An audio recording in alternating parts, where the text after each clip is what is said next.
Okay, so we've talked about our objectives. Now let's discuss why we care about modules. Why do we even use them? And the most important answer is that they help keep our Python files small. It's the same idea behind functions in a way, where we want to keep our code dry. We don't want to repeat ourselves. But with modules, it's kind of taken to the next degree, because let's take an example like random. Generating random numbers is something that, one, if we knew how to do it, it still takes a lot of code. But more importantly, most of us don't know how to do it, myself included. I don't know how, I don't know the best way of actually generating a pseudo-random number with Python is. I could come up with some, pretty bad attempt, but to get the closest thing to a random number, I have no idea how to do it. So instead, I can use a module.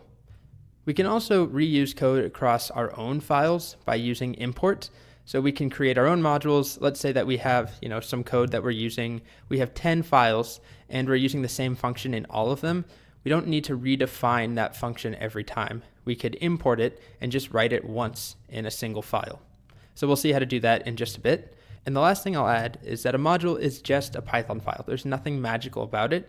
It's just another Python file. So it comes down to the fact that modules help us clean up our own files, but also, and the part that I think is most exciting and most useful, is that modules allow us to incorporate code from somewhere else, often things that we wouldn't be capable of doing on our own. First up, let's discuss using built-in modules. So there are different types of modules. There are custom modules that we write that we can require in our other files. There are built-in modules, which we'll focus on in this video, which are the modules that come with Python by default, but we still have to manually import them to use them. So Python has a bunch of these modules. In fact, here's a list of them. As I scroll, each one of these is something we can import. And we've already worked with random. I'll open this in a tab, but there are a bunch more modules here that do things like help you make HTTP requests, which we'll be working with later, help you process audio, help you set up date times, all these different things. Most of them I've never used. I think most people, a lot of Python developers don't really ever go beyond a couple of basic modules, but there's a lot of them here. And the idea is, rather than having all of these methods, all this functionality always available to you in Python, a decision was made to move them into separate modules that you can then import at will whenever you want them. So you don't have to download anything, which is different than external modules, which we'll talk about later in this section. Those are modules written by someone else or a team somewhere else that you can download to your computer using a package installer. So we'll see how to do that in a bit. But for now, let's talk about how we import built-in modules. So we've already imported random before. If you watched the rock, paper, scissors video where we created the random move functionality, we used the random module. But we only used one method on it, which was called randint. But in reality, random actually comes with, I don't know how many here, maybe 20 or so methods, so maybe more, maybe like 30 methods that we can use. And randint is just one of them. Here's a couple of others, choice and shuffle. So to use these, we have to first import random. So that tells Python, hey, that module that you have called random, I want to use it. And then we can access all those methods by running random dot and then the name of a method. So I'll copy this to a new file. I'll call it randmodule.py.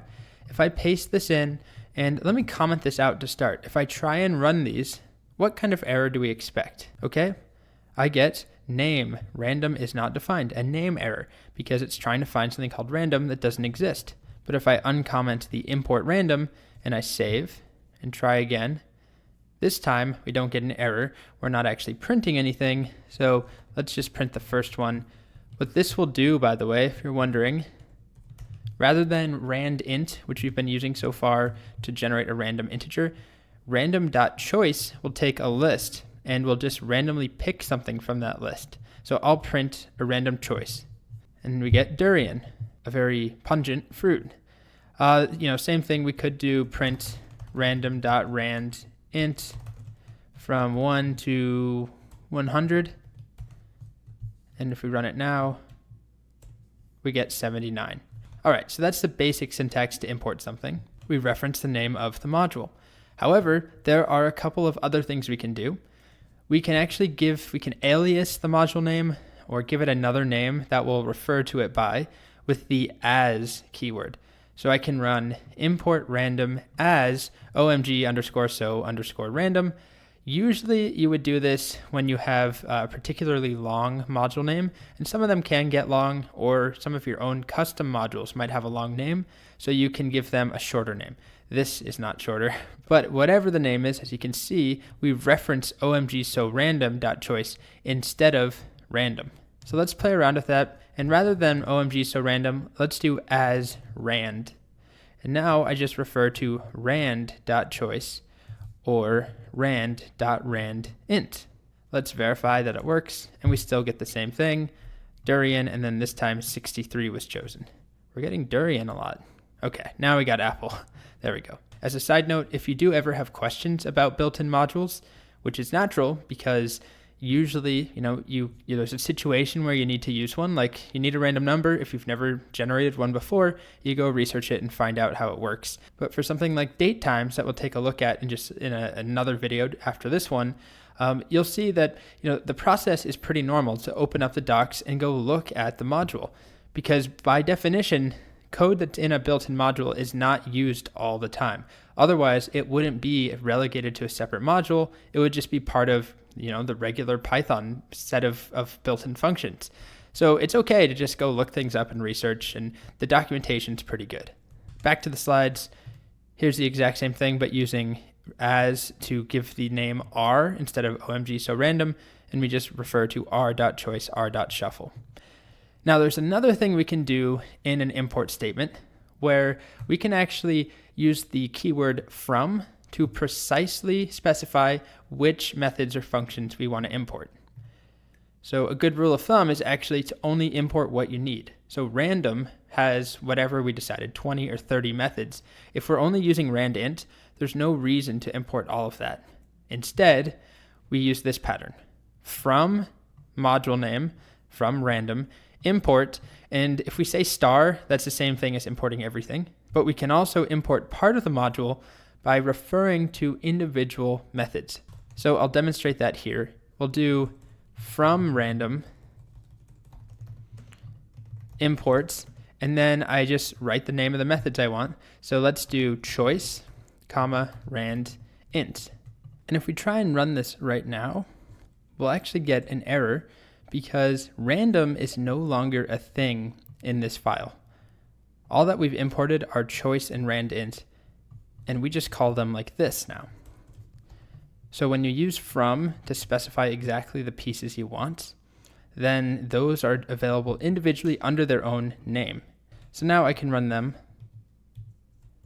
and we get the same results, but also just to show you something like shuffle, which is no longer imported. So let's do print shuffle.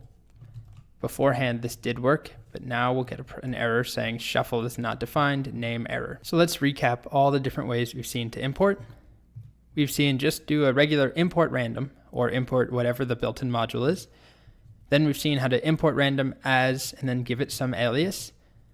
There's also from random import star. So this works the same way, except it will import all of the functions. So we wouldn't even need to specify choice and shuffle, but this is generally a bad idea unless you actually need every single piece in random. It's much better to be more selective. And then we can also combine it all together so we can be selective and only import choice, but give it a name. So import choice as give me one, comma, shuffle as mix up fruits. So I could instead call choice pick and randint as magic number chooser. And then I just replace choice with pick and randint with magic number chooser. And it still works. Okay, cool. So really this video was about introducing the idea of built-in modules, but more importantly about the syntax behind importing them. The rule of thumb you should follow is to just really import the things you need.